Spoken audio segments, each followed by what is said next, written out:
वंदे मातरम। आइए अब इस चौथे दिन के व्याख्यान से हम राजीव भाई से जानेंगे कुछ भी कभी भी खाने के नुकसान।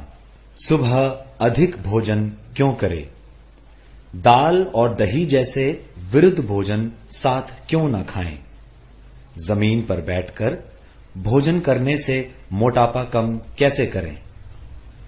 दिन के भोजन के बाद सोने से कार्य क्षमता को कैसे बढ़ाएं? और अच्छी नींद के लिए दिशाओं का महत्व। परम पूजनीय साध्वी जी, उनको मेरा सादर वंदन, कोटि कोटि वंदन। मुझे बहुत आनंद हुआ कि आज उनकी निश्रा में आपसे बात करने का, संवाद करने का समय मिलता है। मैं आपसे कल और कल के अगले एक दिन पहले और उसके एक दिन पहले 3 दिनों से जो बात कर रहा हूं, उसी बात को थोड़ा आगे बढ़ाता हूं। आज कुछ ऐसी बातें जो दैनिक जीवन में आप प्रयोग करें। इसके पहले इस विषय पर मैंने कहीं बात ही नहीं की, क्योंकि अभी तक तो मैं अध्ययन ही करता रहा। और ये बात करने का ऐसा हो गया कि एक दिन मैं शोभाकांत जी के घर खाना खा रहा था, प्रदीप भाई के साथ बात हो गई कि क्यों ना इस विषय पे बात किया जाए। तो ऐसे ये तय हो गया अनायास, लेकिन मुझे लगा कि ये शायद सार्थक हुआ। कई लोगों ने मुझे कहा, और खासकर बाबूजी माने शोभाकांत जी ने मुझे कहा कि तुम पुराने भाषण देना बंद कर दो, वो जो पेप्सी कोका कोला वाले और विदेशी स्वदेशी वाले या WTO वाले, ये ही कहो। शायद बहुत लोग ऐसा कहते हैं। अगर ऐसा सबका मन बना तो शायद इस विषय में मैं आगे भी और ज्यादा गहराई से रिसर्च करके बात करता रहूंगा। कल के सूत्र को आगे बढ़ाते हुए मैं एक सूत्र आपके सामने कहता हूं। भागवत जी कहते हैं बहुत गहरी बात। वो ये कहते हैं, जब आप भोजन करें तो भोजन का समय थोड़ा निश्चित करें। हमारा ये जो शरीर है, ये कभी भी कुछ भी खा लेने के लिए नहीं है। तो भागवत जी कहते हैं कि जब जठर में अग्नि सबसे ज्यादा तीव्र हो, उसी समय भोजन करें तो आपका खाया हुआ एक एक अन्न का हिस्सा पाचन में जाएगा और रस में बदलेगा, और रस में से मांस, मज्जा, रक्त, वीर्य, मल, मूत्र, मेद और आपकी अस्थियां, इनका विकास होगा। तो कभी भी कुछ ना खाएं। ये पद्धति भारत की नहीं है, ये यूरोप की है। यूरोप में डॉक्टर्स हैं, वो हमेशा कहते हैं कि थोड़ा थोड़ा खाते रहो, कभी भी खाते रहो। हमारे यहां ये नहीं है। तो आपको दोनों का अंतर समझाना चाहता हूं। भागवत जी कहते हैं कि खाना खाने का समय निर्धारित करें, और समय निर्धारित होगा उससे जब आपके पेट में अग्नि की प्रबलता हो, जठर अग्नि की प्रबलता हो। भागवत जी ने इस पे बहुत रिसर्च किया, और वो कहते हैं कि 1.5-2 साल की रिसर्च के बाद उनको पता चला कि जठर अग्नि कौन से समय सबसे ज्यादा तीव्र होती है। तो वो कहते हैं कि जब सूर्य का उदय होता है, तो सूर्य के उदय होने से लगभग 2.5 घंटे तक जठर अग्नि सबसे ज्यादा तीव्र होती है। तो भागवत जी कहते हैं कि इस समय सबसे ज्यादा भोजन करें। वो तो एक जगह यहां तक कह देते हैं कि आप अगर संभव हो तो 9:30 बजे के अंदर ही लंच करें, माने ब्रेकफास्ट गायब। वो ये कहते हैं कि सुबह 9:30 बजे तक अगर आपने भरपेट भोजन किया है तो इसमें से जो कुछ भी बनेगा वो एक एक बूंद, एक एक अन्न का टुकड़ा, एक एक दाने का टुकड़ा आपके शरीर के लिए उपयोगी होगा। भागवत जी ने एक और रिसर्च किया था कि शरीर के जो अलग अलग अंग हैं, जैसे हृदय है हृदय, और जैसे जठर है जठर, जैसे किडनी है, जैसे लीवर है, इनके काम करने का अलग अलग समय है। जठर अग्नि के काम करने का सबसे अच्छा समय है 7 से 9:30, सूर्योदय से 2.5 घंटे तक। फिर इसी तरह से हृदय के काम करने का समय है सबसे ज्यादा ब्रह्म मुहूर्त से 2.5 घंटे पहले। ब्रह्म मुहूर्त आप समझते हैं 4, 4:30। तो 2, 2:15 बजे, 1:30 बजे से लेकर 4 बजे के बीच में हार्ट सबसे ज्यादा सक्रिय होता है, और सबसे ज्यादा हार्ट अटैक उसी समय में आते हैं। किसी भी डॉक्टर से पूछ के देख लीजिए। इसलिए 99% हार्ट अटैक अर्ली मॉर्निंग्स में ही होते हैं। इसी तरह हमारा लीवर है, इसी तरह किडनी है। हर शरीर के अंग का काम करने का एक निश्चित समय है, प्रकृति ने तय किया है, उसको भगवान ने तय किया है। तो आपका जठर अग्नि है, ये सबसे अच्छा 7 से 9:30। तो आप भरपेट खाना खाइए। हैवियर से हैवियर होना चाहिए, भारी से भारी। जितना खाते हैं ज्यादा भी खा लीजिए, कोई फर्क नहीं पड़ता। सुबह के नाश्ते में भरपेट खाइए। फिर वो कहते हैं दोपहर का भोजन अगर आप कर रहे हैं तो इसको थोड़ा कम करिए नाश्ते से। अब सीधे से मैं कहता हूं, अगर आप सवेरे 6 रोटी खाते हैं तो दोपहर को 4 ले लीजिए और शाम को 2 ले लीजिए। तो भागवत जी कहते हैं कि सब कुछ सवेरे खाओ। आपको जो ज्यादा अच्छा लगता है खाने में, मैं आपको एक वाक्य में कहता हूं, जो चीज सबसे ज्यादा पसंद है वो सुबह खाओ। आपकी जीभ स्वाद के लिए मचल रही है, रसगुल्ला पसंद है तो सुबह खाओ, रबड़ी खानी है तो पसंद है तो सुबह खाओ, जलेबी खानी है तो सुबह खाओ, इमरती खानी है तो सुबह खाओ। अगर आपको आलू का पराठा खाना है या गोभी का पराठा खाना है, जो भोजन आपको सबसे ज्यादा पसंद है वो सुबह खाओ, पेट भर के खाओ। पेट की संतुष्टि हुई, मन की भी संतुष्टि होती है। और भागवत जी कहते हैं कि भोजन में मन की संतुष्टि पेट की संतुष्टि से ज्यादा बड़ी है।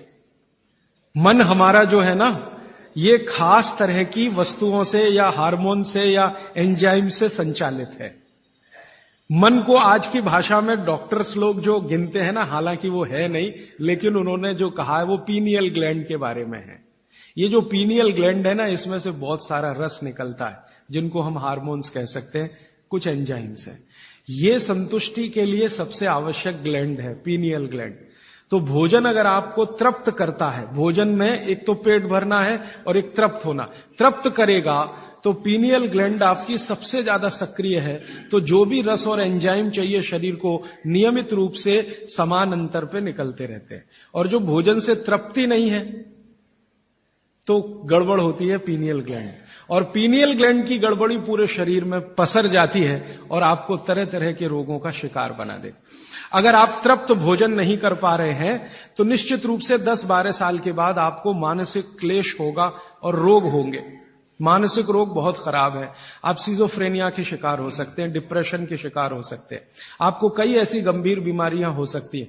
भागवत जी कहते हैं कि आप भोजन करते हुए अगर संतुष्ट नहीं है तो 27 तरह की बीमारियों से ग्रसित हो सकते हैं।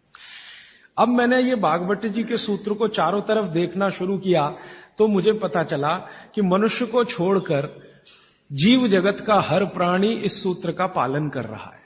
क्योंकि मनुष्य को मैं मूर्ख मानता हूं, हालांकि मनुष्य अपने को होशियार समझता है, लेकिन मनुष्य से ज्यादा होशियार ये जीव जगत के प्राणी हैं। आप चिड़िया को देखो, चिड़िया, कितने भी तरह की चिड़िया, सवेरे सूरज उगते ही उसका खाना शुरू हो जाता है, खूब जम के खाती है। तो ये सारे जानवर, सारे जीव जंतु, आप सांप को देखो, बिच्छू को देखो, कीड़ी को देखो, चींटी को देखो, चींटे को देखो, सब जानवर, सब जीव जंतु जो हमारी आंखों से दिखते हैं, जो नहीं भी दिखते हैं, ये सबका भोजन करने का समय सवेरे सूर्योदय का ही है। सूर्योदय के साथ ही ये सब भोजन करते हैं, इसलिए ये हमसे ज्यादा स्वस्थ रहते हैं। और पेट भर गया उसके 4 घंटे के बाद ही पानी पीती है, दोपहर को ही पानी पीती। मैंने आपको कई बार ये कहा है, आप उसको हंस देते हैं, किसी भी चिड़िया को डायबिटीज नहीं होता, किसी भी बंदर को हार्ट अटैक नहीं आता। बंदर तो आपके नजदीक है ना शरीर रचना में, बस बंदर और आप में एक ही अंतर है कि उसको पूंछ है, आपको नहीं है, बाकी सब कुछ एक ही है। आपका हृदय बंदर का हृदय, आपका लीवर बंदर का लीवर, आपकी किडनी बंदर की किडनी, सब कुछ समान है। मां का गर्भाशय, बंदरिया का गर्भाशय, सब समान है। मेरे एक बहुत अच्छे मित्र हैं डॉक्टर रविंद्रनाथ शानबाग, कर्नाटक में एक उडुपी नाम की जगह है, वहां रहते हैं, बहुत बड़े प्रोफेसर हैं, मेडिकल कॉलेज में काम करते हैं। उन्होंने एक बड़ा गहरा रिसर्च किया। उन्होंने कहा कि मैंने जिंदगी भर, माने 15-16 साल उन्होंने एक रिसर्च किया कि बंदर को बीमार बनाओ, क्योंकि उन्होंने बहुत सारे वैज्ञानिकों से यह सुन रखा है कि बंदर बीमार नहीं होता और बीमार होगा तो मरेगा ही, जीवित नहीं रहेगा। वो कहते हैं कि मैं 15 साल असफल रहा, बंदर को कुछ नहीं हो सकता। वो कहते हैं कि मैंने बहुत कोशिश किया कि उसके ब्लड का कोलेस्ट्रॉल बढ़ा दूं, बढ़ता ही नहीं। तब उन्होंने एक दिन रहस्य की बात बताई, वो आपको भी मैं बता देता हूं कि बंदर का जो ब्लड है ना, उसका RH फैक्टर दुनिया में सबसे आदर्श है। और आपका RH फैक्टर जब नापता है ना कोई डॉक्टर, तो बंदर से ही कंपेयर करता है, वो बताता नहीं आपको, ये अलग बात है। तो वो प्रोफेसर साहब कहते हैं, यार ये सब एक ही चक्कर है कि बंदर सवेरे ही सवेरे भरपेट खाता है, जो आदमी नहीं खा पाता। तो वो प्रोफेसर रविंद्रनाथ शानबाग ने कुछ अपने मरीजों को कहा कि देखो भैया, बंदर की तरह से खाओ, माने सुबह सुबह भरपेट खाओ। कि जब से उन्होंने सुबह भरपेट खाना शुरू किया, किसी की डायबिटीज माने शुगर कम हो गई, किसी का कोलेस्ट्रॉल कम हो गया, किसी के घुटने का दर्द कम हो गया, किसी के कमर का दर्द कम हो गया, किसी का कुछ, गैस बनना बंद हो गई, पेट में जलन होना बंद हो गई, नींद अच्छी आने लगी, वगैरह वगैरह। तो समय मैंने आपको बता दिया, सूरज उगा और 2.5 घंटे तक, माने 9:30 बजे तक, ज्यादा से ज्यादा 10 बजे तक आपका भोजन हो जाना चाहिए। और ये भोजन तभी होगा जब आप नाश्ता बंद करेंगे। ये नाश्ता हिंदुस्तानी चीज नहीं है, ये अंग्रेजों की है। और आप जानते हैं ना हमारे यहां चक्कर क्या चल गया, नाश्ता थोड़ा कम करेंगे, लंच थोड़ा ज्यादा करेंगे, डिनर उससे भी ज्यादा करेंगे। सवा सत्यानाश, एकदम उल्टा। भागवत जी कहते हैं कि नाश्ता सबसे ज्यादा करो, लंच उससे कुछ कम करो, डिनर सबसे कम करो। ये अंग्रेज और अमरीकियों के लिए नाश्ता कम है। कारण पता है? वो लोग नाश्ता हल्का ही करें तो उनके लिए अच्छा है। कारण उसका एक ही है कि अंग्रेजों के देश में सूर्य नहीं निकलता, साल में 8-8 महीने तक सूरज के दर्शन नहीं होते। और ये जो जठर अग्नि है ना, ये सूरज के साथ सीधे संबंधित है। जैसे जैसे सूर्य तीव्र होगा, अग्नि तीव्र होगी, जैसे जैसे सूर्य कम होगा, अग्नि भी कम होगी। तो वो नाश्ता हैवी नहीं कर सकते, करेंगे तो उनको तकलीफ हो जाएगी। इसलिए मैंने सबसे पहले दिन जो सूत्र बोला था, अपनी आबो हवा, अपना पर्यावरण, अपना वातावरण, अपनी तासीर, इसको ध्यान में रखकर ही चलें। तो आपके देश की जो आबो हवा और तासीर है वो ये कि हर दिन सूरज निकलता है, सुबह निश्चित रूप से निकलता है, अगले दिन भी निकलेगा, करोड़ों साल से निकल रहा है, अगले करोड़ों साल तक निकलेगा। इसलिए भारत में every morning is good morning. Europe वाले तरसते हैं गुड मॉर्निंग के लिए, अच्छी सुबह होती नहीं वहां। इसलिए हर एक आदमी दूसरे को विश करता है, may I wish you to have a good morning. इसलिए वो गुड मॉर्निंग वाले लोग हैं। तो हम गुड मॉर्निंग में क्यों फंसे हुए हैं? तो गुड मॉर्निंग से निकलिए, नमस्ते में आइए, नमस्कार में आइए, वड़क्कम में आइए। ये गुड मॉर्निंग आपके लिए काम की चीज नहीं है। और ये गुड मॉर्निंग जुड़ी हुई है आपके पेट से, ठीक है? फिर आप इसमें तर्क और कुतर्क मत करिए। जी हमको दुकान जाना है, हमको ऑफिस जाना है, हमको दुनियादारी संभालनी है। किसके लिए? इसी पेट के लिए ना। ये दुनियादारी कर किसके लिए? आप इसी पेट के लिए ना। तो पेट तो दुरुस्त होने के लिए भागवत जी कह रहे हैं कि भाई इसको संभाल लो तो दुनियादारी संभलती है। और ये गया तो दुनियादारी संभाल के करेंगे क्या? मान लीजिए पेट ठीक नहीं है, स्वास्थ्य ठीक नहीं है, आपने 10,000 करोड़ कमा लिया, क्या करेंगे? डॉक्टर को ही देंगे ना। तो डॉक्टर को देने से अच्छा किसी गौशाला वाले को दे दीजिए, पेट दुरुस्त कर लीजिए। तो पेट आपका है तो दुनिया आपकी है। माने आप बाहर निकलें घर के तो छक्कर खाना खा के निकलिए, भोजन करके ही निकलिए। जठर अग्नि सुबह सुबह बहुत तीव्र होगी और शाम को जब सूर्यास्त होने जा रहा है तब भी तीव्र होगी, बहुत तीव्र होगी। तो कहते हैं शाम का खाना सूरज के रहते रहते खा लो। सूरज डूबा तो अग्नि भी डूबी। तो वैसे तो जैन दर्शन में कहा है रात्रि भोजन निषेध है, भागवत जी भी यही कहते हैं, तरीका अलग है बस। आप अहिंसा के लिए कहते हैं, वो स्वास्थ्य के लिए कहते हैं। वो ये कहते हैं शाम का खाना तो सूरज डूबने के बाद दुनिया में कोई नहीं खाता। गाय को खिला के देख लो, भैंस भी नहीं खाती, बकरी भी नहीं खाएगी, बकरा गधे को खिला के देख लो, खाता नहीं। हां बिल्कुल नहीं खाता। आप खाते हैं तो आप अपने को कंपेयर कर लीजिए कि किसके साथ हैं आप। कोई जानवर, कोई जीव राशि सूरज डूबने के बाद खाती नहीं, तो आप क्यों खा रहे हैं? अब कितना पहले? तो भागवत जी ने उसका कैलकुलेशन दिया 40 मिनट पहले।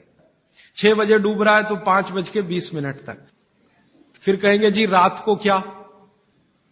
तो रात के लिए भागवत जी कहते हैं कि एक ही चीज है जिसमें सबसे अच्छा उन्होंने दूध कहा है। हमारे पेट में जठर स्थान में कुछ ऐसे हार्मोन्स या एंजाइम्स या रस पैदा होते हैं जो दूध को पचाते हैं। फिर आप कहेंगे जी हम तो दुकान पे बैठे हैं 6 बजे, तो डब्बा मंगा लीजिए, दुकान में डब्बा आ सकता है। हां डब्बा आने में कोई तकलीफ नहीं है। दुकान में आप 6 बजे बैठे हैं, डब्बा आपका आ सकता है। और मैं आपको हाथ जोड़कर कह रहा हूं, आप में से कोई भी डायबिटिक पेशेंट है, कोई भी अस्थमेटिक पेशेंट है, किसी को भी बात का गंभीर रोग है, आज से ये सूत्र चालू कर दीजिए। 3 महीने बाद आप खुद मुझे फोन करके कहेंगे, राजीव भाई पहले से बहुत अच्छा हूं, शुगर लेवल कम हो रहा है, अस्थमा मेरा पहले से कम हो रहा है। ट्राइग्लिसराइड चेक कर लीजिए और इस सूत्र को शुरू कर दीजिए। 3 महीने बाद फिर चेक करा लीजिए, पहले से कम होगा। VLDL, LDL आज चेक कर लीजिए, 3 महीने बाद फिर चेक करा लीजिए, बहुत तेजी से घटेगा। HDL आज चेक करा लीजिए, 3 महीने बाद चेक करा लीजिए, बहुत तेजी से बढ़ेगा। और HDL बढ़ना ही चाहिए, LDL, VLDL कम होना चाहिए। तो ये सूत्र भागवत जी का जितना संभव हो आप ईमानदारी से पालन करिए, वो आपको स्वस्थ रहने में बहुत मदद करेगा। अब इसके आगे का एक सूत्र भागवत जी कहते हैं कि जब भी आप खाना खाएं, 2 ऐसी विरुद्ध वस्तुएं एक साथ ना खाएं जिनका गुण और स्वभाव एक दूसरे के विपरीत है। अब आप कहेंगे हमें पता नहीं विरुद्ध वस्तुएं क्या हैं। मैं कुछ विरुद्ध वस्तुओं की सूची बता देता हूं। डिटेल सूची तो भागवत जी ने बताई है। 103 वस्तुएं हैं जो एक दूसरे के एकदम खिलाफ है। जैसे सबसे पहली वस्तु उन्होंने बोली है, प्याज और दूध दोनों एक दूसरे के जानी दुश्मन है। दूध और प्याज साथ में खाया तो 20 बीमारियां आने ही वाली हैं। सबसे ज्यादा बीमारियां आएंगी त्वचा की। आपको सोराइसिस होगा, आपको एक्जिमा होगा, आपको खाज होगी, आपको खुजली होगी अगर प्याज दूध साथ में खा रहे हैं तो कभी भी ना खाएं। इसी तरह से वो कहते हैं कि कटहल, जैक फ्रूट, दूध और जैक फ्रूट कभी ना खाएं, दोनों एक दूसरे के जानी दुश्मन। और दूध और ऐसा कोई भी फल साथ में ना खाएं जो सिट्रिक एसिड प्रधान है। सिट्रिक एसिड आप समझते हैं, संतरा, मुसम्मी, नारंगी, अंगूर, खट्टी चीज। एक खट्टी चीज तो आपकी बनाई हुई है, एक खट्टी चीज भगवान की बनाई हुई। तो भगवान की बनाई हुई खट्टी चीज है, दूध के साथ जानी दुश्मन है। भागवत जी ने बहुत साल रिसर्च करके बताया, एक ही खट्टा फल है जो दूध के साथ खाएं, वो है आंवला। आंवला, आंवला ही एक फल है, खट्टा है, सिट्रिक एसिड भरपूर मात्रा में है, विटामिन सी भरपूर मात्रा में है, कैल्शियम उसमें भरपूर है। यही एक फल है जो दूध के साथ जरूर खाएं।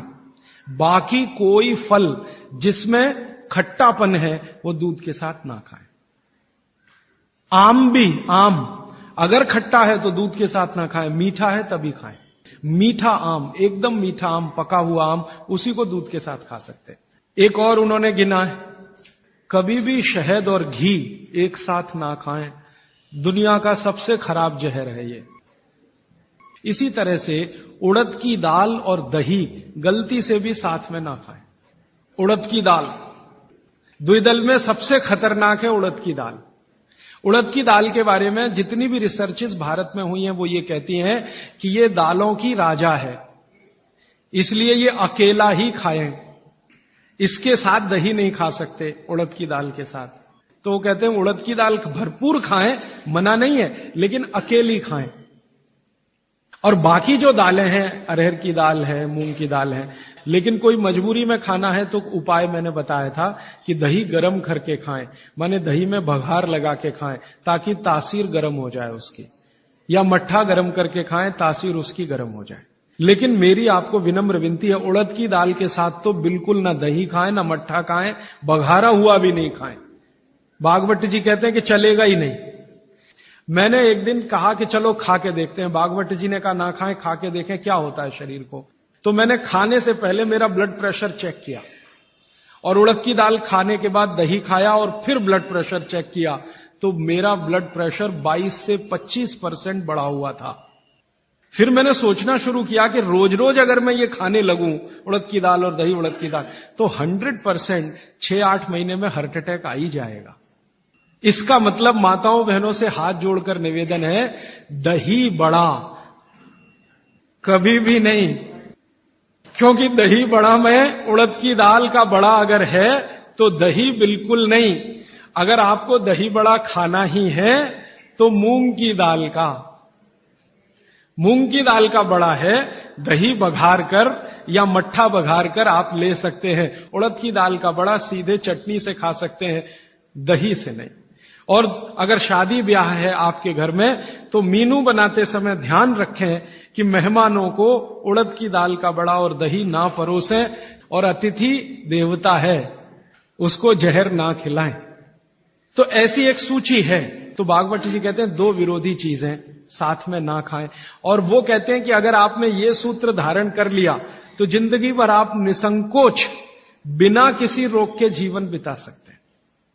अभी तीसरे सूत्र पे चलता हूं आज का। भागवत जी कहते हैं कि खाना आप जब भी खाएं जमीन पर बैठकर ही खाएं। क्यों खाएं जी, प्रश्न आएगा आपके मन में। तो भागवत जी समझाते हैं कि जब आप इस आसन में बैठते हैं, सुख आसन में, तो आपके शरीर का जो जठर है ना, ये जो है सबसे ज्यादा तीव्र है, और इस आसन में इसकी तीव्रता हमेशा मेंटेन रहती है। आप अभी कुर्सी पर बैठे हैं, इसमें तीव्रता घट जाती है, और खड़े हो जाएं तो बिल्कुल कम हो जाएगी।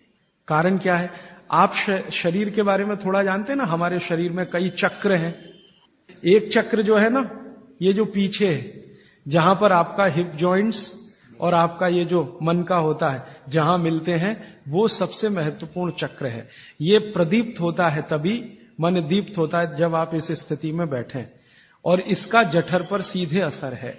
तो जमीन पे बैठ के ही खाएं। और वो ये कहते हैं कि भोजन की जो थाली है वो आप बैठे उससे थोड़ा ऊपर रहे, माने पट्टा रख के या स्टूल रख के थाली उस पर ऐसे बैठ के खाएं। अब आप आज से एक ऑब्जर्वेशन कर लीजिए कि जितने लोग इस बात से परेशान हैं कि उनका पेट आगे निकल आया है, वो इस आसन में बैठ के खाना खाना शुरू कर दें और 3 महीने के बाद फिर देखें तो उनका पेट पहले से कम ही होगा, आगे नहीं आएगा। वो कहते हैं और एक आसन है जिसमें आप खाना खा सकते हैं, बाकी किसी में भी नहीं। वो गाय का दूध जब निकालते हैं ना, कैसे बैठते हैं, बस उस स्थिति में भी आप खाना खा सकते हैं।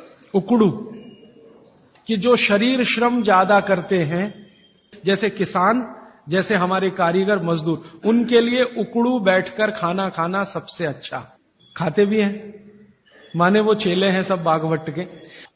और ये जो डाइनिंग टेबल पे बैठ के खाना खाएंगे, पेट आगे निकलता ही जाएगा, क्योंकि कुर्सी आपके लिए बनी नहीं है, ये अंग्रेजों के लिए बनी है।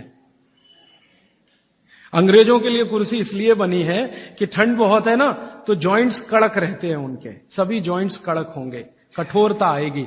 आपके यहां गर्मी बहुत है तो आपके जॉइंट्स में फ्लेक्सिबिलिटी है, तो आप आसानी से जमीन पे बैठ सकते हैं। कोई अंग्रेज नहीं बैठ सकता जैसे मैं बैठा हूं, अमरीकी नहीं बैठ सकता। तो उन्होंने अपनी तकलीफ को कम करने के लिए कुर्सी का आविष्कार किया है।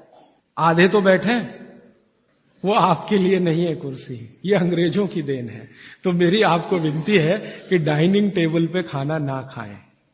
तो आप कहेंगे जी ले लिया तो बहुत सारा कचरा भर रखा है आपने घर में, क्या करेंगे उसका? हमको हिंदुस्तानियों को पिछले 60-70 साल में या 100 साल में एक गजब बीमारी हुई है, दुनिया भर का कचरा घर में लाके रखना। रसोइयों में मैं घरों में जाता हूं ना, टीन टपरे के इतने डब्बे होते हैं, खाली हैं, फेंकेंगे नहीं, संभाल के संभाल के संभाल के, कब काम आएंगे मालूम नहीं, लेकिन वो भरते ही जाते हैं, भरते ही जाते हैं। रसोई में इतने डिब्बे डब्बियां हैं, काम के शायद उसमें आधे भी नहीं है, लेकिन रखा हुआ है। पता नहीं कचरे से इतना मोह क्यों है। जो बाहर फेंकना चाहिए वो घर में सजा सजा के रखा हुआ है। और फेंकने की बात करो, अरे पता नहीं कभी काम आ जाए, और वो कभी 60 साल में भी नहीं आता, 100 साल में भी नहीं आता। तो उसी कचरे में मैं गिनता हूं आपकी डाइनिंग टेबल। अब आप जरा हिसाब निकालो जी, ये आपने लाके रखी है डाइनिंग टेबल, मान लो ये 100 स्क्वायर फीट की है, 10 बाई 10 की है, या मान लो 50 स्क्वायर फीट की है। 50 स्क्वायर फीट की जगह आपने घर में घेर रखी है, क्या भाव है मद्रास में जगह का? 3000 रुपए स्क्वायर फीट, और 50 स्क्वायर फीट आपने घेर के रखा है। जरा जोड़ लो ना 3000 में 50 का गुणा करके, और रोज का हिसाब निकाल लो। तो एक तो खरीदा तब आपने पैसा बर्बाद कर दिया, अब इसको जगह को घेर के बर्बाद कर दिया आपने। तो अगर बन सके तो डाइनिंग टेबल निकाल दें, नहीं निकाल सकते तो कोने में रख दें। अब आखिरी बात, आप कहेंगे राजीव भाई कुछ तो ऐसी बात करो, ये डाइनिंग टेबल ले आए तो इसका कुछ तो उपयोग करो। तो अगर आप सच में ईमानदारी से डाइनिंग टेबल पे बैठ के ही खाना खाना चाहते हैं तो कुर्सी पर ऐसे बैठ जाएं जैसे मैं बैठा हूं, कुर्सी पे भी ऐसे ही बैठ जाइए, आलती पालती मार के फिर खा लीजिए। और नहीं है अगर डाइनिंग टेबल तो बहुत सुखी है, मत लाइए, मेरी तो विनती है, मत लाइए। उसकी जगह लाना है तो छोटे छोटे पटरे ले आइए जो आपके रसोई में बैठ के आप खाएं तो बहुत अच्छा है। वंदे मातरम। राजीव भाई के अनुज भाई प्रदीप दीक्षित द्वारा संचालित एवं सेवाग्राम वर्धा स्थित राजीव दीक्षित मेमोरियल स्वदेशी उत्थान संस्था के माध्यम से स्वदेशी चिकित्सा के व्याख्यानों की सीडी उपलब्ध कराई जाती है, जिसे आप केवल 10 रुपए के लागत मूल्य पर प्राप्त कर सकते हैं। राजीव भाई के इन प्रेरणादायी व्याख्यानों की सीडी को आप अपनी क्षमता अनुसार 100, 200, 500 या अधिक संख्या में दान करें और स्वदेशी चिकित्सा के इन व्याख्यानों को घर घर पहुंचाने में हमारी मदद करें। अब आगे का एक सूत्र बहुत अच्छा सूत्र है। भागवती जी कहते हैं कि खाना जब दोपहर को खाएं और सुबह खाएं, सुबह और दोपहर, ये दो बात। वो ये कहते हैं कि दोपहर और सुबह का खाना खाएं। वैसे तो वो कहते हैं दोपहर का ना खाएं, दोपहर का खाना सवेरे खाएं। लेकिन अगर आप खा ही रहे हैं तो वो ये कहते हैं कि तुरंत विश्रांति लें, खाते ही आराम करें, काम कोई ना करें। कब तक? 20 मिनट। 20 मिनट विश्रांति लें। और उसको उन्होंने एक्सप्लेन किया है कि वो विश्रांति जो होनी चाहिए वो आपके शरीर को, जो बायां हाथ है इसको नीचे करके दाएं हाथ को ऊपर करके वाम कुक्षी अवस्था में लेटे। भगवान विष्णु को लेटे हुए देखा शेषनाग पर, बस उसी परिस्थिति में लेटे, उसी स्थिति में लेटे। क्यों? Left side. आप जानते हैं हमारे शरीर में 2 नाड़ियां हैं, वैसे तो 3 है, 3 नाड़ियां, एक सूर्य नाड़ी है, एक चंद्र नाड़ी है, एक मध्य नाड़ी है। ये जो सूर्य नाड़ी है यही भोजन को पचाने में मदद करती है। सूर्य नाड़ी तभी चलती है जब आपकी चंद्र नाड़ी कम हो।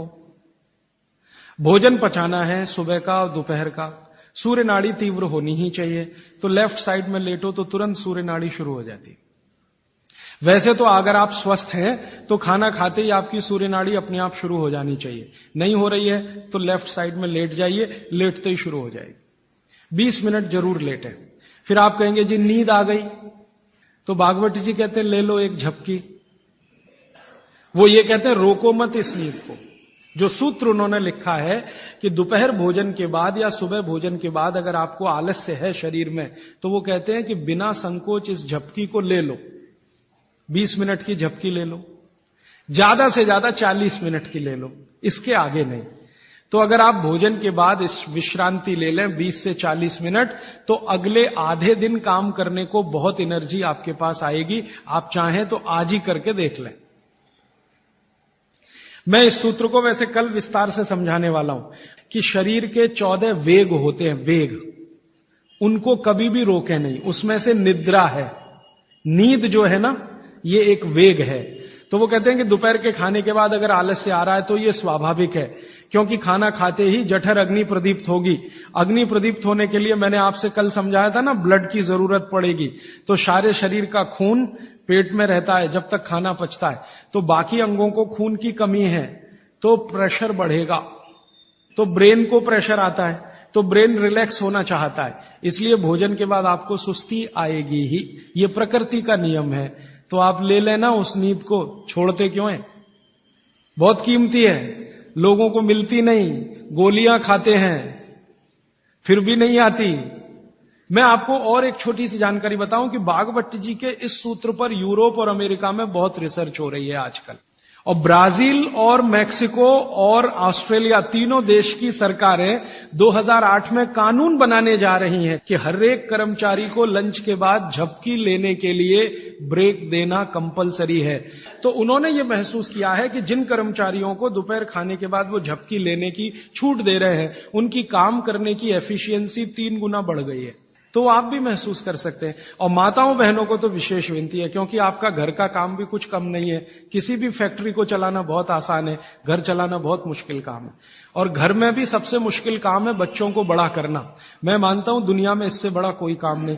तो आपको काम तो घर में भी है, आप भी भोजन के बाद एक झपकी लेने का नियम बना ही लो। सब काम छोड़कर झपकी ले लो आप, क्योंकि मैं आपसे यह कह रहा हूं कि आपके शरीर के स्वस्थ रहने से ज्यादा बड़ा कोई काम नहीं है दुनिया में। कोई शर्म नहीं, सास की शर्म नहीं, ससुर की शर्म नहीं, पति की शर्म नहीं, बच्चों की शर्म नहीं। आपने दोपहर का खाना खाया, झपकी ले ही लो, 20 मिनट से 40 मिनट। जिंदगी आपकी सुखी रहेगी, जिंदगी भर आप सुखी रहेंगे। इसमें कोई शर्म की बात नहीं है, यह शरीर की जरूरत है। जैसे भूख लगती है तो हम खाना खाते हैं, इसमें क्या शर्म करते हैं। वैसे ही खाना खाते ही ब्लड प्रेशर बढ़ता है और ब्रेन को ज्यादा प्रेशर बर्दाश्त नहीं है, तो नींद लेना ही शरीर के लिए अच्छा है। तो आप ये कर लो। पुरुषों के लिए भी मेरी विनती है। आप कहेंगे जी दुकान में व्यवस्था नहीं, कुछ बना लो, आगे पीछे कुछ तोड़ ताड़ के ऐसी व्यवस्था कर लो कि खाते ही पैर सीधे करने को कुछ तो हो जाए। आप कहेंगे जी बैंक में काम करते हैं, बीमा कंपनी में काम करते हैं, तो मैं अमेरिका यूरोप की उन कंपनियों की लिस्ट दे देता हूं जहां पर यह नियम बन चुका है। आपके बैंक और बीमा वालों को वो लिस्ट दिखा दो कि जब ये अमेरिका और कनाडा और ब्रिटेन और ऑस्ट्रेलिया और न्यूजीलैंड में कानून बन सकता है तो हिंदुस्तान में क्यों नहीं। बागवट तो हिंदुस्तान के थे। अब मैं आपको एक उल्टी बात कहता हूं। गुजरात में जाता हूं, मैं राजस्थान में जाता हूं, जयपुर जैसे शहर में, राजकोट जैसे शहर में, तो दोपहर को सारा बाजार बंद रहता है। कहां है जी? खाना खा के झपकी ले रहे हैं। बहुत सुखी लोग हैं, बहुत सुखी लोग हैं। काठियावाड़ में मैंने देखा है, क्या पोरबंदर, क्या राजकोट, क्या जामनगर, क्या जूनागढ़, क्या अमरेली, दोपहर को बाजार खुलेगा ही नहीं। और मैंने तो ऐसे ऐसे लोगों को देखा है कि ग्राहक आके खड़ा है करोड़ों रुपए लेके। सेठ जी कहेंगे जी शाम को आना 4 बजे के बाद। अरे सेठ जी मेरे पास बैग भरा है रुपयों का, शाम को ले आना, मुझे अभी इतनी फुर्सत नहीं है, मैं नींद ले रहा हूं। अब कुछ लोग गालियां देते हैं, क्या निकम्मे लोग हैं, दोपहर को सोते हैं। सोना ही चाहिए। जो पुराने शहर है ना हिंदुस्तान में, हर जगह ये देखने को मिलेगा, दोपहर के खाने के बाद सब झपकी लेंगे ही। अच्छा, अब इसका उल्टा सूत्र है आगे का। तो शाम के भोजन के बाद कभी भी विश्रांति नहीं लेना। माने 6 बजे खाना खा लिया तो 8 बजे ही जाना सोने के लिए, उसके पहले नहीं। क्यों? सुबह का जो है क्रम शाम को उल्टा है। सुबह सूर्य का प्रकाश है, पवन का स्पर्श बहुत तीव्र है, शाम को सूर्य का प्रकाश बिल्कुल नहीं है। तो शाम के लिए वो ऑब्जर्वेशन करके कहते हैं कि कभी भी खाने के बाद तुरंत सोना नहीं। अगर सोएंगे तो हार्ट अटैक, डायबिटीज, सब बीमारी आने की संभावना। अब आके एक तीसरा सूत्र उन्होंने लिखा है, दोनों को शायद मिलाया उन्होंने। वो ये कहते हैं कि सुबह और शाम को अगर जो आप ये दोनों नियम पालन नहीं कर पाते, किसी कारण से करें तो बहुत अच्छा है, नहीं कर पाते तो वो ये कहते हैं कि 10 मिनट के लिए वज्रासन में जरूर बैठ जाएं, सुबह और शाम दोनों। वज्रासन आप सब समझते हैं, ये ऐसे पैर पीछे करके बस 10 मिनट बैठ जाइए खाने के बाद, सुबह भी और शाम को भी। और प्राणायाम और योग में महर्षि पतंजलि ने कहा है कि भोजन के बाद जो किया जाने वाला आसन है वो ये एक ही है, बाकी कोई आसन आप नहीं कर सकते। महर्षि पतंजलि बागवट के बाद के हैं। महर्षि पतंजलि कहते हैं कि अगर वज्रासन में कोई बैठता है तो शरीर बिल्कुल वज्र के जैसा ही होता है। वज्र आप समझते हैं, एकदम कठोर, मजबूत। अब मैंने हिंदुस्तान के कई लोगों को देखा, गांधी जी को तो मेरे आंखों से नहीं देखा, शोभाकांत जी ने देखा है। गांधी जी घंटों घंटों वज्रासन में बैठते थे और आप देखो एकदम पतला दुबला शरीर और अंग्रेजों की लाठी खाने को हमेशा तैयार। वो वज्रासन की कृपा है गांधी जी। गांधी जी कोई आसन नहीं करते थे, कोई प्राणायाम नहीं करते थे। सुबह घूमने जरूर जाते थे और घंटों घंटों 3-3 घंटे तो लोगों ने उनको देखा बिना हिले डुले वज्रासन में बैठ के चिट्ठी लिख रहे हैं, किताब पढ़ रहे हैं, वगैरह वगैरह। तो शरीर की बहुत सारी क्रियाएं एकदम दुरुस्त रहती। ये 3 सूत्र हुए और एक चौथा सूत्र बता देता हूं। हमारे भागवत ऋषि कहते हैं कि आप जब खाना खा रहे हैं तो खाना खाते समय आपका चित्त और मन दोनों शांत रहने चाहिए। मॉडर्न साइंस में ना चित्त है ना मन है, वो ब्रेन की बात करते हैं, माइंड की बात करते हैं। माइंड अलग है, मन अलग है, ब्रेन अलग है, चित्त अलग। तो चित्त और मन को शांत रखने का क्या उपाय है? तो शायद इसी के लिए हमारे देश में ये है कि भजन करें खाने के पहले, या ईश्वर की प्रार्थना करें खाने के पहले, तो निश्चित रूप से आपके मन और चित्त में शांति आएगी। और एक सूत्र बहुत महत्व का, कि जब भी आप विश्रांति लें, सुबह या शाम, माने रात को सोएं या दिन में सोएं, तो हमेशा दिशाओं का ध्यान रख के सोएं। तो वो कहें हमेशा आपको विश्रांति लेते समय सिर सूर्य की दिशा में रहे। सूर्य की दिशा माने पूर्व की दिशा, और पांव पश्चिम में रहे। और कोई मजबूरी हो तो दूसरी दिशा है दक्षिण। दक्षिण में सिर रखें, उत्तर में पांव। उत्तर में सिर करके कभी भी ना सोएं, कि उत्तर की दिशा मृत्यु की दिशा है सोने के लिए। उत्तर की दिशा दूसरे कई कामों में बहुत अच्छी है, पढ़ना है, लिखना है, अभ्यास करना है, तो उत्तर में मुंह रख के करें। और हमारे देश में आर्य समाज के एक संस्थापक रहे स्वामी दयानंद सरस्वती, उन्होंने भारत में जो संस्कार होते हैं ना, जन्म का संस्कार है, गर्भाधान संस्कार है, मृत्यु भी एक संस्कार है, तो उन्होंने एक पुस्तक लिखी है संस्कार विधि। उसमें पहला ही सूत्र है मृत्यु के लिए कि सबसे पहले मृत व्यक्ति का सिर उत्तर में करो। क्यों? कारण उसका बिल्कुल साफ है। आधुनिक विज्ञान ये कहता है कि आपका जो शरीर है और आपकी जो पृथ्वी है, इन दोनों के बीच में कोई बल काम करता है। इसको हम कहते हैं गुरुत्व आकर्षण बल, ग्रेविटेशनल फोर्स। अब ये कैसे काम करता है? पृथ्वी का उत्तर, पृथ्वी का दक्षिण एक चुंबक की तरह से काम करता है गुरुत्वाकर्षण के लिए। सिर जो है ना, शरीर का उत्तर है और पांव दक्षिण है। आप अगर पृथ्वी में उत्तर की दिशा में सिर करके सो गए, भागवत जी कहते नहीं सोना, मान लो सो गए, तो आपका सिर का उत्तर और पृथ्वी का उत्तर, उत्तर उत्तर दोनों साथ में आए तो फोर्स ऑफ रिपल्शन काम करता है। फोर्स ऑफ रिपल्शन माने प्रतिकर्षण बल लगेगा। तो आप ऐसे ऐसे समझो इसको कि ये उत्तर है और आपने उत्तर में सिर किया, तो उधर से एक प्रतिकर्षण बल आपके शरीर पर काम करेगा, तो आपके शरीर में संकुचन आएगा, कॉन्ट्रैक्शन। तो ब्लड प्रेशर पूरी तरह से कंट्रोल के बाहर जाएगा, क्योंकि ब्लड को भी प्रेशर आएगा। क्योंकि शरीर को प्रेशर आया ना, तो शरीर में खून है, खून को भी प्रेशर आएगा, और अगर खून को प्रेशर है तो नींद आएगी ही नहीं। मन में हमेशा धड़पड़ चलती रहेगी, हृदय की गति हमेशा तीव्र रहेगी।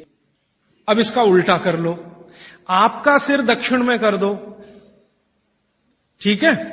पृथ्वी का दक्षिण में आपका सिर कर दो, तो आपका सिर तो नॉर्थ हुआ और पृथ्वी का दक्षिण हुआ, साउथ हुआ। तो आपका नॉर्थ माने उत्तर और पृथ्वी का दक्षिण, ये दोनों एक दिशा में है, तो फोर्स ऑफ अट्रैक्शन काम करेगा, एक बल आपको खींचेगा। और अगर आपके शरीर पर खिंचाव पड़ेगा, मान लीजिए आप लेटे हैं और ये पृथ्वी का दक्षिण है और इधर आपका सिर है, तो आपको खींचेगा अगर कोई, तो शरीर थोड़ा सा बड़ा होगा। जैसे रबर खींचती है ना, इलास्टिसिटी, ऐसे ही शरीर में थोड़ा सा बढ़ाव आएगा। जैसे ही शरीर थोड़ा सा बढ़ा तो बॉडी में रिलैक्सेशन आ गया। आप अंगड़ाई लेते हैं ना, एकदम शरीर को तान देते हैं, फिर क्या लगता है? बहुत अच्छा लगता है, आप बहुत रिलैक्स फील करेंगे। तो फैलाव है तो आप सुखी नींद लेंगे, और उस पर दबाव है तो नींद नहीं है। इसलिए उन्होंने बहुत बेहतरीन विश्लेषण दिया है। यह विश्लेषण मैं मानता हूं जिंदगी के सारे मानसिक रोगों को खत्म करने का अकेला है सूत्र। नींद अच्छी अगर ले रहे हैं आप, तो समझ लीजिए दुनिया में बहुत सारी चीजें आपके शरीर से बाहर। भोजन अच्छा है, नींद अच्छी है, और क्या चाहिए? अब पूर्व क्या है? पूर्व जो है ना, न्यूट्रल है, ना तो वहां फोर्स ऑफ अट्रैक्शन है ज्यादा, ना फोर्स ऑफ रिपल्शन है, और अगर है भी तो दोनों एक दूसरे को बैलेंस किए हुए हैं। इसलिए पूर्व में सिर करके सोएंगे तो न्यूट्रल आप भी रहेंगे, तो आसानी से नींद आएगी और अच्छी नींद आएगी। पश्चिम का आप पूछेंगे जी, पश्चिम के लिए अभी रिसर्च होना बाकी है। भागवत जी मौन है उस पर, कोई एक्सप्लेनेशन देकर नहीं गए हैं, और आज का साइंस भी लगा हुआ है। कोई रिसर्च अगर आ गई तो मैं जरूर आप तक प्रेषित करूंगा पश्चिम के बारे में। सोने के हिसाब से वैसे तो बहुत रिसर्च हो चुकी है पश्चिम पर, वास्तु वालों ने बहुत काम कर लिया है कि पश्चिम में क्या होना चाहिए, क्या नहीं होना चाहिए, लेकिन सोने के हिसाब से, स्लीप के हिसाब से जो सूत्र में बात कर रहा हूं, वो रिसर्चेस पश्चिम पर कम हुई हैं। अब इसके आगे का सूत्र और भी मजेदार है, बहुत इंटरेस्टिंग है। भागवत जी कहते हैं कि किनको पूर्व में सिर करके सोना और किनको दक्षिण में, उन्होंने कैटेगरी बना दी। तो वो कहते हैं जो साधु हैं, जो सन्यासी हैं, जो ब्रह्मचर्य का पालन कर रहे हैं, और मेरे जैसे लोग जो गृहस्थ जीवन नहीं जी रहे हैं, जो दुनिया की मोह माया से दूर हैं, इन सबको पूर्व में ही सिर करना हमेशा। और जो दुनिया चला रहे हैं, घर चला रहे हैं, गृहस्थी चला रहे हैं, परिवार चला रहे हैं, पत्नी के साथ रह रहे हैं, बच्चों के साथ, उनको दक्षिण में ही सिर करना। अब यहां कोई कंफ्यूजन की गुंजाइश नहीं है।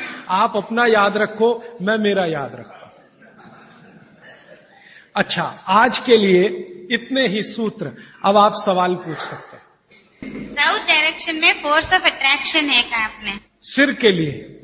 हाँ। तो शरीर की खिंचाई होती है, तो क्या जिन बच्चों की हाइट कम है उनको कंपलसरी हम साउथ फेसिंग जरूर सुलाइए, ताकि उनकी हाइट बढ़े? जरूर सुलाइए। जिन बच्चों की लंबाई आपको कम लग रही है, आप हमेशा उनका सिर दक्षिण में रख के सुलाइए। थोड़े 3-4 साल के बाद आपको खुद महसूस हो जाएगा, लंबाई बढ़ती हुई दिखाई देगी। राजीव भाई, कल आपने बताया था सुबह उठते ही पानी पीना चाहिए, लेकिन जैन धर्म में ये बताते हैं कम से कम 48 मिनट बाद में कुछ भी लेना चाहिए। वो बिल्कुल ठीक है। जो जैन दर्शन में 48 मिनट का नियम है ना, सूर्योदय होने के 48 मिनट के बाद, वो बिल्कुल नियम सही है, पक्का है। वो नियम क्या है वो हमें समझने की बात है। वो नियम ऐसा है, अब ये थोड़ी सूक्ष्म की बात है, मैं जाना नहीं चाहता था लेकिन सवाल पूछ लिया इसलिए कह रहा हूं। पानी जो है सूक्ष्म जीव राशियों का संग्रह है। आप चाहें तो पानी में लेंस लगा के देखें, करोड़ों करोड़ों सूक्ष्म जीव आपको दिखाई देंगे इधर उधर भागते घूमते। अगर देख लें तो दिल ही नहीं करे पानी पीने के लिए। ये तो सुबह सुबह क्या होता है कि आपका जो मुंह है, ये जो लार है ना, ये मैंने आपसे कहा कि सुबह के समय सबसे ज्यादा तीव्र होती है, मेडिसिनल प्रॉपर्टी ज्यादा होती है इस लार की। तो अगर आपने उठते से ही पानी पिया तो उसमें पूरी संभावना है कि ज्यादा जीव राशि की हत्या होगी। इसलिए जैन दर्शन ये कहता है अनावश्यक हिंसा से बचो। हिंसा से बच सकें ये आदर्श है, लेकिन अनावश्यक हिंसा से जरूर बचो। अनावश्यक, जरूरी नहीं है तो उसको हिंसा मत करो। तो अनावश्यक हिंसा से बचने के लिए जैन शास्त्रों ने, जैन आचार्यों ने ये कह दिया जी 48 मिनट के बाद पियो। ये 48 मिनट में क्या हो जाता है? 48 मिनट में आपके मुंह की जो लार है ना, इसकी जो क्षारीयता है ये कम हो जाती है, बहुत कम हो जाती है, बहुत तेजी से कम होती है। और इसकी क्षारीयता कम हुई, एल्केलिनिटी जिसको आप कहेंगे अंग्रेजी में, तो जीव राशि के मरने की संभावना उतनी कम हो जाती है। तो फालतू हिंसा से बचने के लिए जैन दर्शन ने यह कहा कि नवकार्षी एक शब्द इस्तेमाल करते हैं ना, हाँ, तो ये उसके साथ उन्होंने जोड़ा। वो 48 मिनट का कैलकुलेशन बागभट्ट जी का भी है। वो ये कहते हैं कि सुबह उठते ही 48 मिनट तक अगर आप इंतजार करते हैं तो मुंह की जो लार है इसकी क्षारीयता कम होना शुरू होती है। तो उठते ही पानी पीने में अगर आप जैन दर्शन पालन करते हैं तो 48 मिनट ध्यान रखो, और अगर आप जैन दर्शन पालन नहीं कर रहे हैं तो आपके लिए शायद हिंसा का उतना महत्व नहीं है, लेकिन करें तो आपके लिए भी अच्छा है। तो आप बोलेंगे जी 48 मिनट तक क्या करें, बैठे रहे? तो भगवान का नाम ले लो, आप ईश्वर का जाप कर लो, मंत्र का जाप कर लो, कुछ कर लो, और फिर पानी पियो, फिर उसके बाद आपकी दिनचर्या शुरू करो। ये बीच का रास्ता मैंने बताया जी। और कोई प्रश्न? हाँ, आपने शहद और घी के विरुद्ध बताए। शहद और घी, हाँ। तो जैसे जन्म होता है तो बच्चे को शहद और घी चटाया जाता है, एक ऐसा संस्कार है, तो वो कैसे? जी, ये जो संस्कार है ना, बच्चे को जन्म लेते ही शहद घी चटाने का, इस संस्कार को करते समय जो लोग हैं ना, कुछ चीजों का ध्यान नहीं रखें तो तकलीफ है। आयुर्वेद के हिसाब से अगर आप ध्यान नहीं रखते तो बहुत तकलीफ है। आयुर्वेद ये कहता है कि शहद और घी बराबर मात्रा एक साथ कभी भी लेंगे तो जहर ही है। लेकिन कुछ भारत में ऐसे समूह हैं जो अपने बच्चों को ये करते हैं, शहद और घी चटाते हैं, लेकिन सभी लोग भारत में ऐसा नहीं करते हैं। बहुत सारे लोग नहीं भी चटाते, लेकिन जो चटाते हैं उनको मैंने पूछा, ऐसे कुछ समूह हैं भारत में जो चटाते हैं, उनको मैंने पूछा तो वो मुझे एक इंटेलिजेंट उत्तर देते हैं, और वो बागवती जी का भी सही है। वो ये कहते हैं कि जी हमने शहद और घी साथ में चटाया तब जब उसमें गाय का मूत्र थोड़ा मिलाया था या गाय के गोबर का रस डाला था। अब ये जो गाय का गोबर और गोमूत्र की जैसी बात आती है तो तुरंत मेरे ख्याल में आता, पंचगव्य बनाते हैं ना, पंचामृत या पंचगव्य, तो उसमें शहद और घी भी होता है, लेकिन गोमूत्र के साथ या गोबर के रस के साथ। फिर हम लोगों ने थोड़ा काम किया कि ये गोमूत्र अगर मिला दिया शहद और घी में तो क्या इसकी विषकारकता कम हो गई? तो बाद में कल या नहीं तो परसों में इस पे विस्तार से आने वाला हूं कि गाय के मूत्र को मिलाते ही शहद और घी एक दूसरे के साथ मिलने को तैयार है, माने उनकी दुश्मनी कम है। माने गाय के मूत्र में एक केमिकल है जिसका नाम है सल्फर।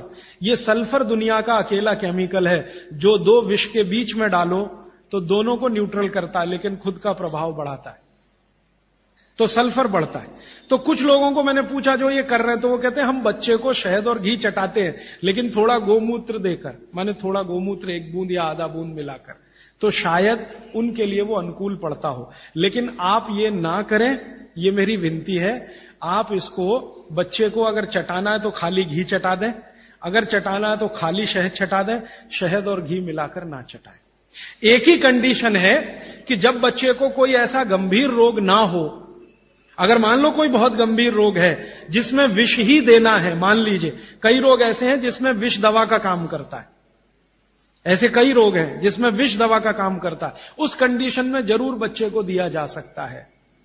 जैसे एक बहुत खराब रोग होता है, कई बच्चों को होता है, जन्म लेते ही उनके शरीर का जो त्वचा है ना, उनका रंग बदलना शुरू होता है। कई बच्चों को मैंने देखा एकदम तांबई कलर के हो जाते हैं, ये जो कॉपर होता है ना, कॉपर, ताम्र, उसी रंग के बच्चे की स्किन होना शुरू हो जाती है। उस बच्चे को जरूर शहद और घी ही चटाना पड़ेगा, नहीं तो ठीक नहीं होगा, उसके लिए वो काम आएगा। तो अलग अलग परिस्थितियों में, लेकिन सामान्य बच्चे के लिए ये ठीक नहीं है, उपयोगी नहीं। जी श्रीमान जी, आयुर्वेदिक दवाओं के साथ जो डॉक्टर की दवाएं अभी चल रही है तो उसको ले सकते हैं? बिल्कुल मत लीजिए।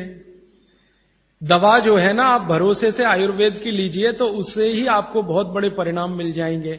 एलोपैथी की दवाएं साथ में खाएंगे तो कोई अच्छे परिणाम तो नहीं, बुरे परिणाम जरूर आ जाएंगे। अर्जुन की छाल का जो पाउडर आप जी के साथ लेने कह रहे हैं, जब हम लेते हैं तो उसको पथरी के जैसे जमने की शंका रहती है या डाउट रहता है? अर्जुन की छाल से पथरी होने की शंका ना के बराबर है। पथरी होने की शंका एक ही चीज में है कि अगर आप चूना ज्यादा खाएं तो। अर्जुन की छाल से आज तक मैंने नहीं सुना किसी को पथरी हुई है, क्योंकि अर्जुन की छाल में जो कैल्शियम है वो बहुत ही कम है, और जो है वो बहुत आसानी से घुलनशील है, वो आसानी से डाइजेस्ट होता है। पथरी होने की संभावना तभी है जब आप ज्यादा चूना खाएं। जी पेशाब करने के पश्चात पानी पीना ठीक है या पहले पानी पीना? कल तक इंतजार कर लीजिए इस नियम के लिए, ये कल आने ही वाला है। आप पूछिए जी। क्या जी? काढ़ा शाम को भी पी सकते हैं, लेकिन सुबह सबसे अच्छा। शाम को चाहे तो पी सकते हैं, लेकिन सुबह सबसे अच्छा। शाम को पिएंगे तो नुकसान तो कुछ नहीं है, लेकिन फायदा भी बहुत नहीं आएगा। फायदा सबसे ज्यादा काढ़े का लेना है तो सुबह का ही। जी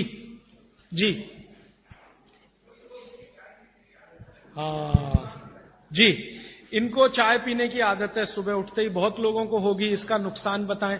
देखिए, मैं 1 ही मिनट में आपको बताना चाहता हूं कि चाय जो आप बनाते हैं उसमें चाय से ज्यादा नुकसान है चीनी।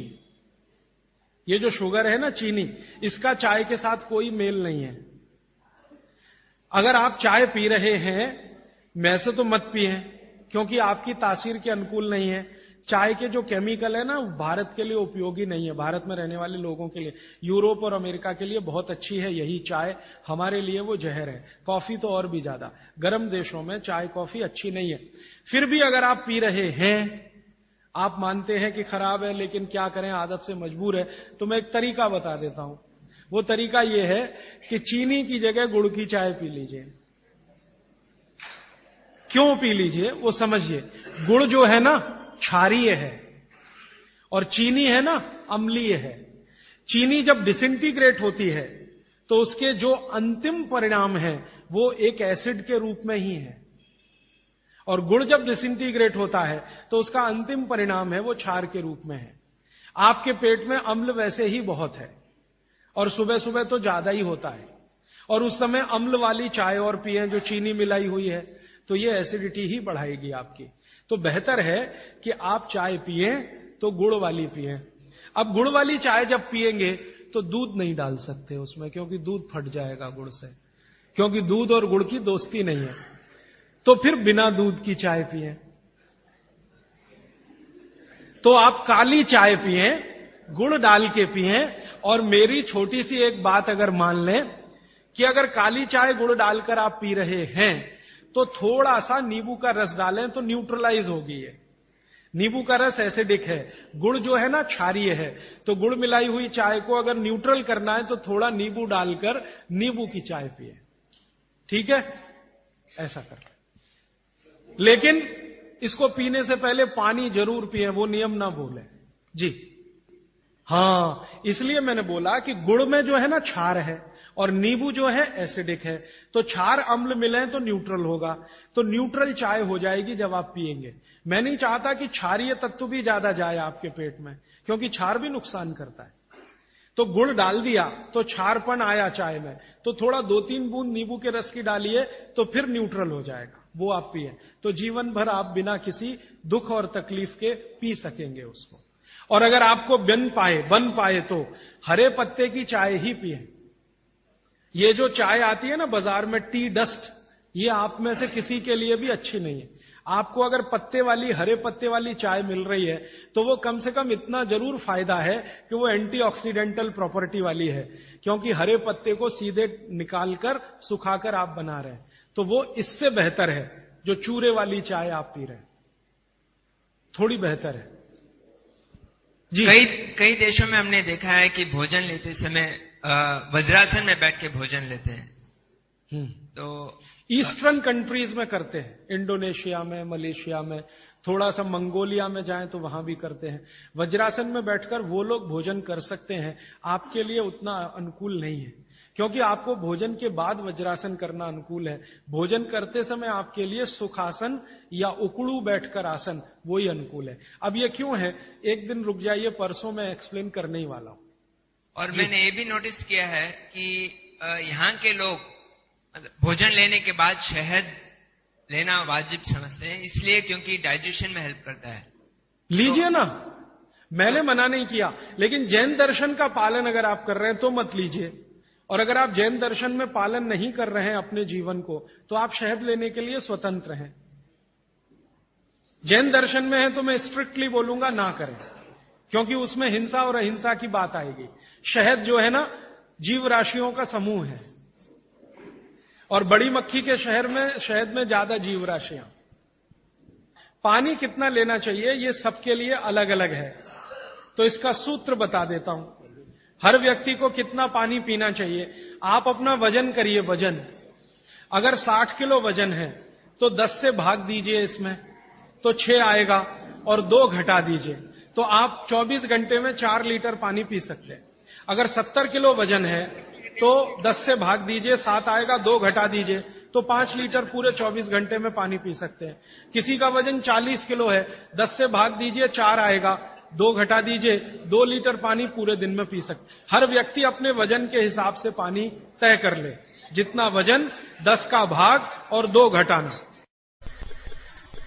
वंदे मातरम। राजीव भाई के अधूरे सपनों और कार्यों को पूरा करने के लिए महाराष्ट्र स्थित राजीव भाई की कर्मभूमि सेवाग्राम वर्धा में 23 एकड़ क्षेत्र को स्वदेशी ग्राम का रूप दिया जा रहा है, जहां स्वदेशी चिकित्सा के अंतर्गत पाइल्स यानी बवासीर, कॉन्स्टिपेशन यानी कब्जियत, मधुमेह यानी डायबिटीज, मोटापा, अर्थराइटिस और हृदय संबंधी जैसे गंभीर रोगों का आयुर्वेदिक पद्धति से उपचार एवं शोध कार्य किया जाएगा। इसके अलावा स्वदेशी ग्राम में गोबर गौमूत्र के उपयोग से स्वदेशी कृषि भी सिखाई जाएगी। इसके साथ स्वदेशी ग्राम में निम्न विषयों पर शोध एवं प्रशिक्षण कार्य भी होगा, जैसे पंचगव्य उत्पादों का निर्माण प्रशिक्षण, स्वदेशी उत्पादों की उपलब्धता और प्रशिक्षण, स्वदेशी ज्ञान विज्ञान के प्रचार प्रसार के लिए केंद्र की स्थापना, स्वदेशी शिक्षा के अंतर्गत रोजगार परक शिक्षा और गुरुकुल प्रणाली से राजीव भाई द्वारा निर्धारित पाठ्यक्रम से शिक्षा का प्रयोग। वंदे मातरम।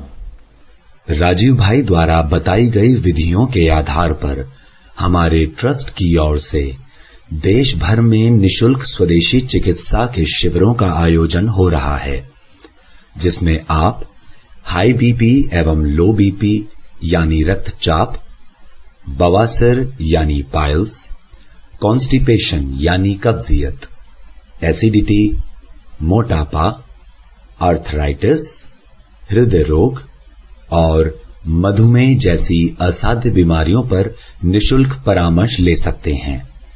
हमारे विशेषज्ञों के निर्देशन में की गई चिकित्सा परामर्श से काफी रोगियों को लाभ हो रहा है।